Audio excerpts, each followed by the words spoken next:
안녕하세요. 가치 있는 교회 박찬호 목사입니다. 저희가 주일 오후에 예배 모임을 갖습니다. 저희와 함께 말씀을 나누고 또 신앙을 나누기 원하시는 분은 연락 부탁드립니다. 함께 믿음의 공동체를 세우기 원하오니 주의 뜻에 따라 함께 하기를 원하시는 분은 아래 연락처로 연락 부탁드립니다. 그리고 전체 말씀 이후에 저희 공동체를 위한 기도 제목을 공유합니다. 기도에 여유가 있으신 분들은 저희를 위하여 기도 부탁드립니다. 감사합니다. 2024년 4월 9일 누가복음 16장 1절부터 13절까지의 말씀을 가지고 함께 묵상과 기도 그리고 나눔의 시간을 갖겠습니다. 먼저 오늘 본문 말씀부터 함께 듣겠습니다. 또한 제자들에게 이르시되 어떤 부자에게 청지기가 있는데 그가 주인의 소유를 낭비한다는 말이 그 주인에게 들린지라. 주인이 그를 불러 이르되 내가 네게 대하여 들은 이 말이 어찌 됨이냐. 네가 보던 일을 셈하라. 청지기 직무를 계속하지 못하리라 하니 청지기가 속으로 이르되 주인이 내 직분을 빼앗으니 내가 무엇을 할까. 땅을 파자니 힘이 없고 빌어먹자니 부끄럽구나. 내가 할 일을 알았도다. 이렇게 하면 직분을 빼앗긴 후에 사람들이 나를 자기 집으로 영접하리라 하고 주인에게 빚진 자를 일일이 불러다가 먼저 온 자에게 이르되 네가 내 주인에게 얼마나 빚졌느냐. 말하되 기름 100마리니이다. 이르되 여기 네 증서를 가지고 빨리 앉아 50이라 쓰라 하고 또 다른 이에게 이르되 너는 얼마나 빚졌느냐. 이르되 밀 100석이니이다. 이르되 여기 네 증서를 가지고 80이라 쓰라 하였는지라. 주인이 이 옳지 않은 청지기가 일을 지혜 있게 하였으므로 칭찬하였으니 이 세대의 아들들이 자기 시대에 있어서는 빛의 아들들보다 더 지혜로움이니라. 내가 너희에게 말하노니 불의의 재물로 친구를 사귀라. 그리하면 그 재물이 없어질 때에 그들이 너희를 영주할 처소로 영접하리라. 지극히 작은 것에 충성된 자는 큰 것에도 충성되고 지극히 작은 것에 불의한 자는 큰 것에도 불의하니라. 너희가 만일 불의한 재물에도 충성하지 아니하면 누가 참된 것으로 너희에게 맡기겠느냐. 너희가 만일 남의 것에 충성하지 아니하면 누가 너희의 것을 너희에게 주겠느냐. 집 하인이 두 주인을 섬길 수 없나니 혹 이를 미워하고 저를 사랑하거나 혹 이를 중히 여기고 저를 경히 여길 것임이니라. 너희는 하나님과 재물을 겸하여 섬길 수 없느니라. 우리가 오늘 본문 말씀을 묵상해 보면서 난해하고 또 마음이 어려워하는 이유는 바로 예수님이 비유로 드는 말씀에 불의한 사람의 일을 인정해 주는 것과 같은 그러한 느낌을 갖게 만들기 때문입니다.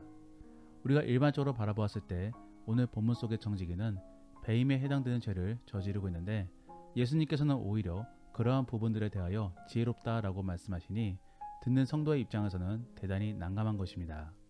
그리고 어느 정도 선에서는 그러한 죄들을 저지러도 되는가를 생각해보게 만드는 것입니다. 하지만 오늘 본문 말씀을 잘 읽어보면은 예수님은 분명 불의한 이라고 표현하여서 청지기가 옳지 않음을 분명하게 밝혀 말씀해주고 계십니다. 그러므로 예수님도 그러한 행위에 대해서는 인정하고 있지 않으신 것입니다. 더불어 예수님께서는 그러한 청지기에 대하여 빛의 자녀로서 포함시키지 않고 있습니다. 결국 자기 백성이 아닌 것이지요. 그러면 예수님께서는 왜 이러한 비유들을 통하여 우리를 헷갈리게 만드는 것이냐? 바로 그만큼 제자들이 어리석었기 때문입니다. 즉 하나님의 백성들은 지혜로움 속에 세상을 다스리며 세상 속에 선한 영향력을 미쳐야 될 것인데 오히려 그러한 백성들이 어리석고 게으름으로 주어진 사명을 다하지 못할 것처럼 보여지고 있기 때문입니다. 그러므로 맡겨야 될 일들을 맡기지 못하는 그러한 어려움들을 갖고 있는 것이지요. 그러한 부분 속에서 예수님은 악하지만 지혜로운 사람을 예로 들면서 우리가 어떻게 살아가야 될지를 말씀해주고 계시는 것입니다. 더불어 예수님께서는 파송 보내는 제자들에게 뱀같이 지혜롭고 비둘기같이 순결하라 라고 말씀해 주신 적이 있었습니다. 어찌 보면 이 말은 대단히 충격적인 말씀입니다. 일반적인 성도들에게 있어 뱀은 대단히 부정적인 동물입니다. 그러므로 입 밖에 꺼내기도 부담스러운 동물인 것이지요. 하지만 예수님께서는 도리어 그러한 뱀을 닮아라 라고 조언하고 있습니다. 즉 예수님의 입장에서는 피해만을 끼치지 않는 삶이 능사가 아닌 것입니다. 오히려 적극적인 영향력 속에서 세상을 선한 방향으로 이끌어 나아가야만 되는 것입니다. 그러므로 성경에서는 단순히 피해를 끼치지 않는 선에서 가만히 있으라 라고 전해주시는 것이 아닌 선한 영향력을 미침 속에서 오히려 치열하게 움직이라 라고 말씀해주고 계시는 것입니다. 그러므로 성경에서는 단순히 피해를 끼치지 않는 선에서 가만히 있으라 라고 말씀해 주시는 것이 아닌 선한 영향력을 미침 속에 오히려 치열하게 움직이라 라고 말씀해 주고 계시는 것입니다. 그러므로 우리는 계속적인 고민 속에 더 나은 방향과 선한 방향을 찾아가야 되는 것입니다. 그런데 그러한 부분들 속의 제자들은 너무나도 예수님을 의존했던 것입니다. 즉 지혜로움 속에 의지하는 것이 아니라 게으름 속에 아무 생각도 없이 그저 옆에만 있으려고 했던 것입니다. 그러므로 예수님께서는 세상 속에 지탄을 받는 사람이다 할지라도 그러한 사람을 예로 들어 그보다 더 지혜로운 사람이 되어 세상 속에 선한 영향력을 미치라 라고 말씀해주고 계시는 것입니다. 그러므로 저는 오늘 본문 말씀을 통하여 우리가 가지고 있어야 될 지혜로움에 대하여 나누어 보려고 합니다. 그래서 우리가 평상시 속에 어떠한 생각을 가지고 살아가야 되는지를 한번 생각해 볼 수 있기를 원합니다. 첫 번째로 우리 그리스도인들은 처해진 현실을 바르게 인지하고 미래를 대비할 수 있어야 됩니다. 즉 현실에 안주하지 말고 미래까지도 생각할 수 있는 지혜가 필요한 것입니다. 그래서 오늘 본문 속의 불의한 청지기는 곧 잘리게 될 상황을 인지하므로 앞으로 어떻게 먹고 살 것인가를 고민하고 있는 것입니다. 그리고 그러한 고민 속에 결국에 자기 주인으로부터 빚진 자들을 불러 그들의 빚을 탕감해 줍니다. 즉 그러한 선의들을 먼저 보여줌으로써 보험 및 훗날을 도모하고 있는 것입니다. 그런데 이러한 부분들은 어쩌면 발등에 불이 떨어졌으니까 이렇게 열심을 내서 내놓은 결과라고도 볼 수 있습니다. 그래서 예수님께서는 또 한 가지 예를 들어주고 계시는데 바로 9절 말씀입니다. 내가 너희에게 말하노니 불의한 재물로 친구를 사귀라. 그리하면 그 재물이 없어질 때에 그들이 너희를 영주할 처소로 영접하리라. 이게 무슨 말입니까? 앞선 첫 번째 상황과 비슷하게 미래를 대비하여 미리 준비하라 라는 말인 것입니다. 그리고 이번에는 어떠한 상황이 미리 벌어진 것이 없었습니다. 그저 가지고 있는 재물들을 통하여 미리 친구들을 사귀어둠으로써 훗날을 대비하는 것입니다. 결국 예수님께서는 미래를 미리 연도함으로 준비하는 것이 지혜로운 일이다 라고 말씀해주고 계시는 것입니다. 솔직히 당시에 있어 예수님의 제자들은 미래를 바라보고 있지 않았습니다. 그저 옆에 있던 예수님만을 의지하였으며 또 그 옆에만 있기를 원하였습니다. 즉 성장함으로 한 축으로서 쓰임받아야 될 것인데 그들은 전혀 그런 생각을 가지지 못하였던 것입니다. 그러므로 예수님이 떠난다라고 하였을 때 그들은 대단히 두려워하였으며 또 예수님이 로마 병정들에게 끌려갔을 때에도 그들은 소스라치게 무서워하며 도망가기에 바빴었습니다. 이러한 모습이 결국에 초보자 신앙인 것이며 또 어린아이의 신앙인 것입니다.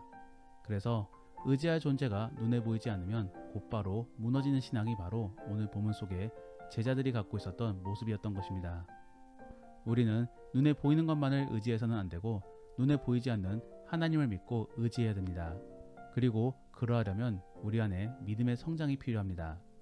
그래야만 우리는 어려운 상황이 찾아왔을 때 흔들리지 않고 하나님만 의지할 수 있는 것입니다.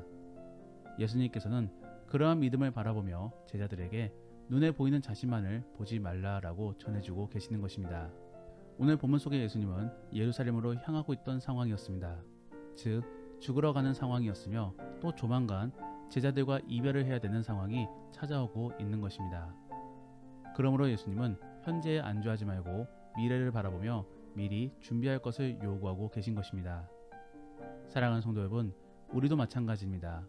우리 안에 하나님이 주신 지혜가 있다라고 한다면 우리도 현재에 안주해서는 안 되는 것입니다.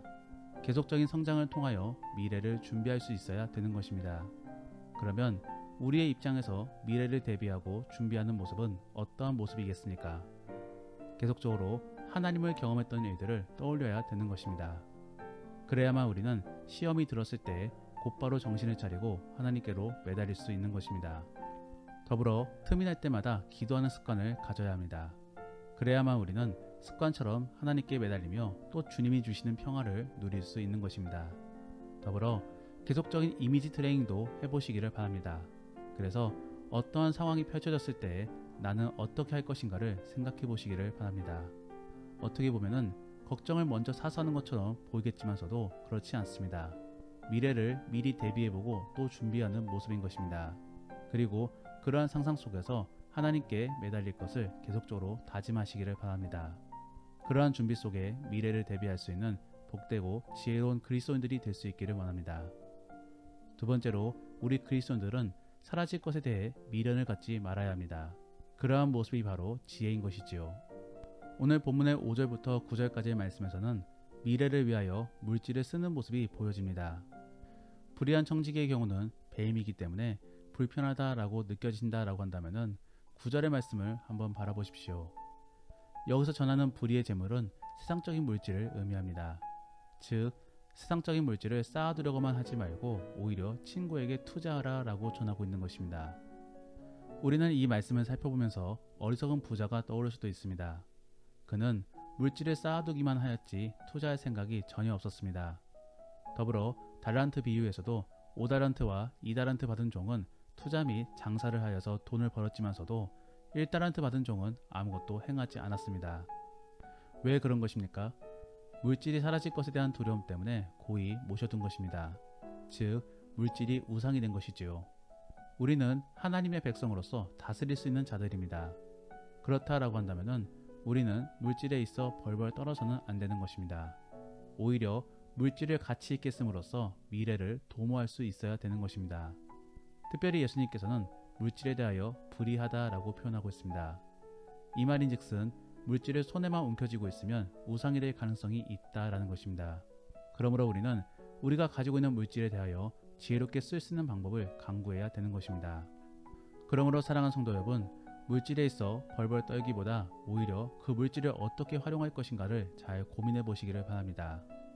그런데 어쩌면 이 말이 소비만을 부추기는 것처럼 들릴 수도 있습니다. 아닙니다. 제가 드리는 말은 그러한 의도 속에서 전하고 있는 말이 아닙니다. 제 말은 지혜롭게 사용하여서 미래를 대비하라 라는 말인 것입니다. 결국 물질의 노예가 되어서 물질을 고이 쌓아두고 모시려고만 하지 말고 오히려 그것을 잘 사용함으로 스스로에게나 옆에 있는 사람들에게 그리고 미래의 다음 세대들에게 선한 영향력을 미칠 수 있어야 된다라고 말하고 있는 것입니다. 정말로 수많은 고민과 지혜로운 선택 속에 물질을 가치 있게 활용할 수 있는 복된 그리스도인들이 될 수 있기를 원합니다. 마지막으로 우리 그리스도인들은 언제나 하나님을 염두하고 있어야 될 것입니다. 그래서 결국에 미래를 대비하는 것도 천국과 구원을 대비하며 염두하고 있어야 되는 것이며 물질에 대한 염려도 결국에 하나님의 우선함 속에 물질에 사용되어져야 됨을 말해주고 있는 것입니다. 그래서 우리는 모든 생각들 속에 하나님만을 높일 수 있는 방법을 궁리해야 되는 것입니다. 그러면 여기서 한 가지의 질문이 나올 수 있습니다. 바로 하나님을 염두하는 것과 지혜로움이 어떠한 관련이 있느냐라는 것입니다. 우리의 최종 목적은 구원입니다. 저 천국에서 영원히 사는 것이지요. 그렇기 때문에 그런 생각을 품는 것이 바로 미래를 대비하는 행동인 것입니다. 더불어 우리가 이 땅에 사는 목적은 주께 쓰임받기 위함입니다. 그래서 더 이상 쓰임받을 것이 없으면 우리는 사명을 다한 것이기 때문에 죽어야 되는 것입니다. 그런데 그런 우리가 그렇게 주께 쓰임받기 위해서는 우리 안에 있는 것들이 활용되어져야 합니다. 그리고 가장 많이 활용될 것이 바로 물질인 것이지요. 그러므로 하나님을 위하여 물질이 필요한 것인데 오히려 물질에 대한 생각이 하나님을 앞선다라고 한다면 그것은 주객이 정도되는 현상인 것이며 또 우상화가 되는 과정인 것입니다. 그렇기 때문에 잘못된 것이지요.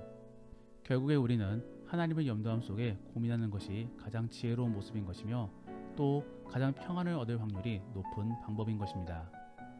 이러한 논리들 속에 저는 모든 고민 속에 항상 하나님을 염두하고 있어라 라고 말하고 있는 것입니다. 오늘 본문에서도 예수님은 하나님과 재물을 겸하여 섬길 수 없다라고 분명하게 말씀하고 계십니다. 즉 무엇을 먼저 염두하냐에 있어서 우선순위가 분명히 있음을 강조하고 있는 것입니다. 더불어 그러한 부분 속에 예수님은 먼저 하나님을 우선순위에 두어라 라고 말씀해주고 계시는 것입니다. 사랑하는 성도 여러분, 그리스도인은 지혜로운 자가 되어야 합니다. 그래야만 세상을 다스리는 자가 되며 또 세상에 선한 영향력을 미치는 자가 됩니다. 그러하기 위해서 우리는 우선적으로 하나님께 쓰임받는 자가 되어야 하는 것이며 또 그 주께 구원을 받는 자가 되어야지만이 우리는 주께 받은 지혜 속에서 세상에 선한 영향력을 미칠 수 있는 것입니다. 그러므로 우선적으로는 하나님을 우선순위에 두며 어떻게 하면 하나님을 기쁘게 할 수 있을까를 고민해 보시기를 바랍니다. 그러한 고민들이 바로 미래를 대비하는 생각이며 또 헛된 것보다도 귀한 것을 선택하는 지혜로운 생각인 것입니다. 그러한 고민 속에 지혜로움을 나타낼 수 있는 슬기로운 그리스도인들이 될 수 있기를 소원하고 예수님의 이름으로 축복합니다.